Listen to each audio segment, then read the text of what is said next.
What is the most neutral take on the Israel and Palestine situation? Why are they fighting? Both feel it is their land, and neither is prepared to share it. This leads to an impossible situation. Historically, both claims have some legitimacy, but the main issue is that they are both people that need to live somewhere, and neither want to or should feel like second-rate citizens. However, as long as they feel like totally different and unreconcilable people, this can and will not get resolved. It's either a total victory for one, or one state where both live together as equals. Apparently, and unfortunately, both feel the first option is the most realistic outcome, so they will fight indefinitely.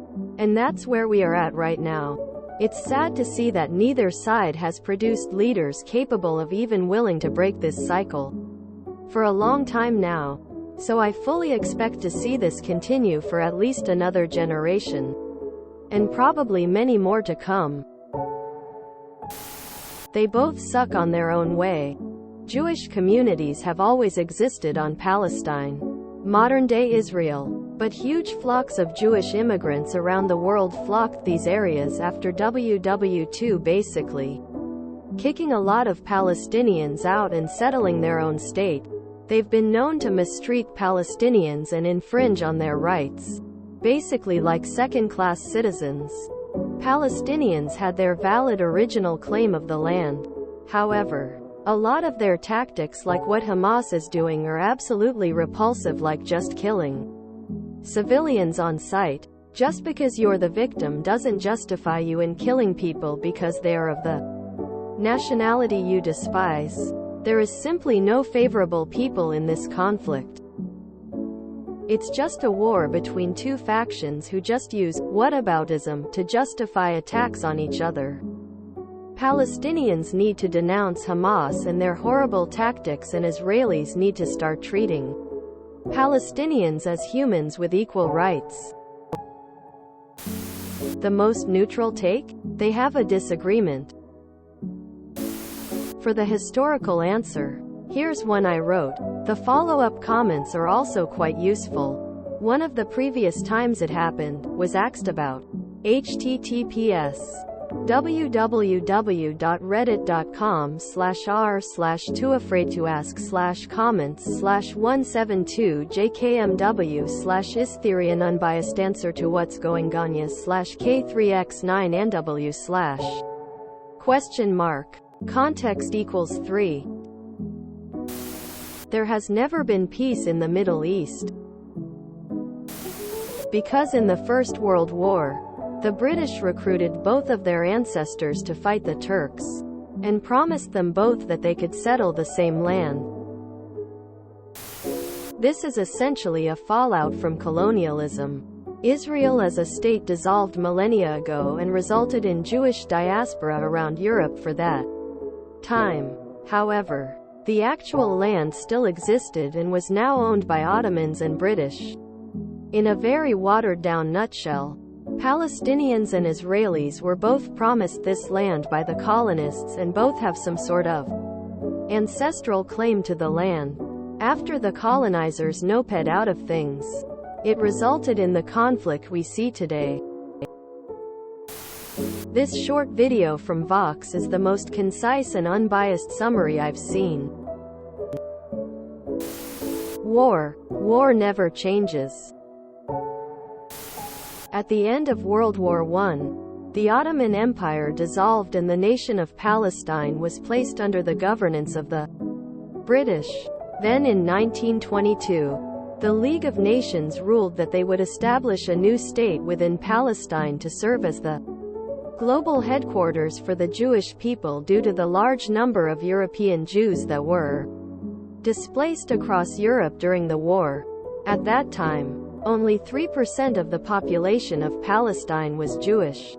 So the British began importing European Jews into Palestine throughout the 1920s and 30s. This led to civil strife between the Palestinians and the Jewish immigrants.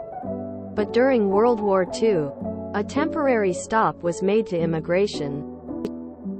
Directly after WW2, The League of Nations became the United Nations who, again, decided that European Jews should be moved out of Europe and settled in Palestine because of the war. The Palestinians directly opposed this forced relocation onto their lands. By 1946, European Jews controlled 6% of northern Palestine.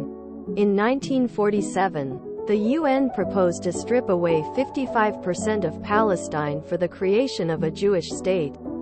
This was heavily opposed by the Palestinians because it took away more than half of their lands and approximately 67% of their population lived in those areas. During this time, they continued to bring in thousands of Jews from across Europe. In 1948, British rule of the territory expired and the British pulled out. The Jews formed their own military force, declared the birth of the State of Israel and began a civil war with the Palestinians. During this time, they expelled over 750,000 Palestinians, killed over 15,000, destroyed over 530 villages and captured 78% of Palestinian lands. This left the Palestinians with the Gaza Strip, the West Bank and Eastern Jerusalem. In 1949, Israel joined the United Nations. In 1967, Israel again seized land, claiming Eastern Jerusalem and occupying 100% of Palestinian lands.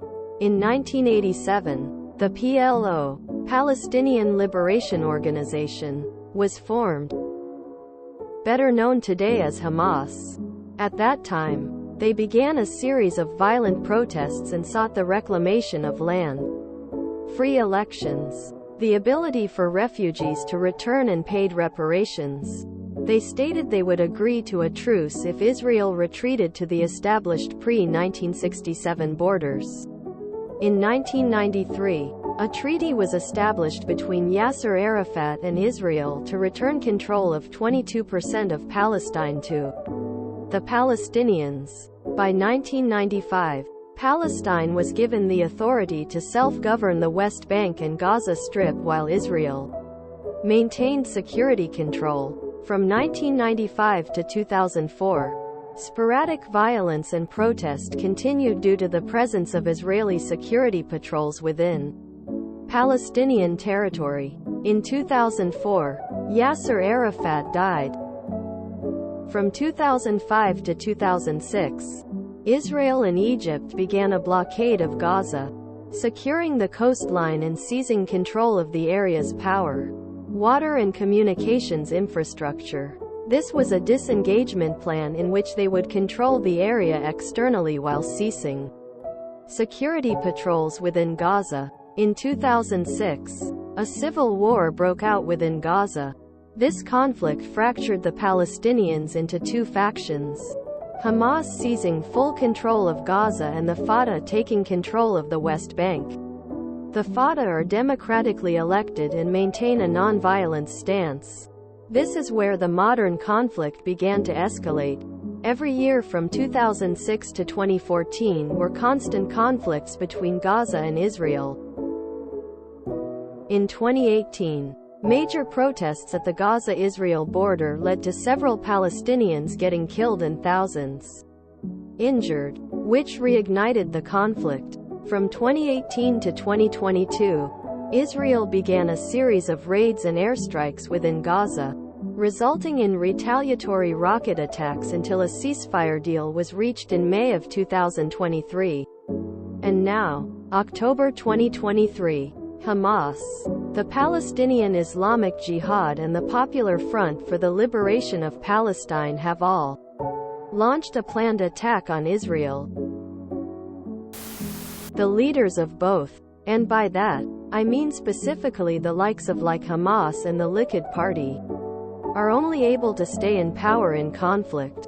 If they didn't have the fighting to justify their totalitarian control, they would be tossed out on their ear.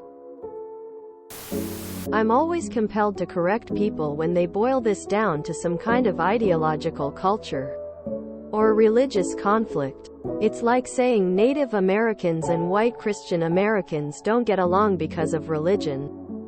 Nah, Bro. Palestinians were violently ejected from their homes and now live in de facto prison camps with nowhere to go, no statehood and no rights. They want their homes back. Literally. The land and the buildings they grew up in that were stolen. It's not a religious conflict. Those two cultures lived side by side forever before the Zionist thing went down. They were happy together. It's the last holy war. At least I hope it is. The specifics of the situation really started when Britain decided divvying up the land would be a good idea. The problem is the conflict is at a pure impasse. Both believe all the land is theirs by right of their God, and they both believe the other party is dirty heathens and truly want nothing more than to smite them in the name of their loving and peaceful God. Both groups have religious extremists in powerful positions. Israelis have Orthodox Jews who believe they are entitled to live in what is Palestine.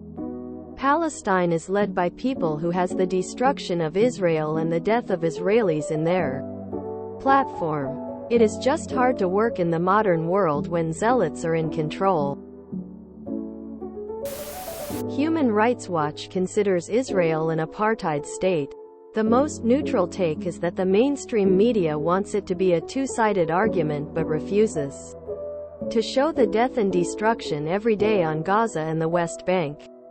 Israel has one of the most funded and advanced military operations right next to the U.S.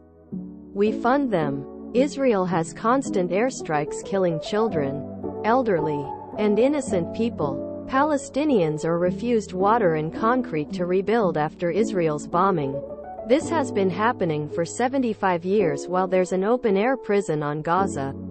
When Israel attacks Gaza or the West Bank, the world is silent thanks to the US and's mainstream media. Palestinians' death toll is astronomically larger than the very few Israel civilians. Israel civilians also constantly raid their homes and kick out Palestinians from their families' homes. And they do that with the support of Israel's government. Religion and ignorance. Something we should all be familiar with. Timeline. Palestinians were living in Palestine for centuries. Britain invaded Palestine in WW1. 1917. Britain allowed Jewish European settlers to move there as refugees. Britain divided the country into two, giving a portion to the Palestinians and a portion to the Jews. 1947. Israel kicked out millions of Palestinians and prevents them from even visiting Palestine. Palestinians didn't like their land getting stolen, so they fought back. Israel continues to expand their borders by taking more Palestinian lands. Some things that complicate the conflict. Jerusalem has religious significance to all parties involved. Arabs and Muslims support their Palestinian brothers. The US likes having a close ally in the ME, so heavily supports Israel. Palestinians are divided into two separate land areas, Gaza and the West Bank. This caused different factions to emerge between the Palestinians. Other aspects. Israelis try justifying their actions through multiple means, including the atrocities the Nazis committed against them, anti-Semitism, and a claim to the land based on Jews living there thousands of years ago. Any criticism of Israel as a country is seen as criticism of Jews, making it difficult to openly speak against Israel. A historical context is not as helpful as an analysis of the security needs of all parties. Israel exists as a culturally distinct enclave within a wider regional geopolitics where they feel their security is threatened. Palestine represents a culturally distinct entity within the State of Israel, but is more politically and culturally aligned to the states that surround Israel. Palestine has its security diminished by Israel, but also represents a perceived threat to Israeli security as an external enemy internalized. It is a vicious cycle of security risk. and has parallels in other low-level protracted conflicts, such as Northern Ireland. A historical analysis will only ever tend towards favoring one side over the other, and will continue to propagate tensions into future generations. Understanding the historical context is important, but as a tool to understand what any party will tolerate in any attempt at negotiated and sustainable peace. But the only way to resolve the conflict will be by stabilizing and increasing the security of everyone in the region. Israel is the only country in the region where Muslims are in the minority. As usual, religion is causing more deaths. Sad face. If you enjoyed this video, please check out our playlists full of similar content. TooAfraidToAsk is like doom scrolling for your ears. Please like, share, and subscribe.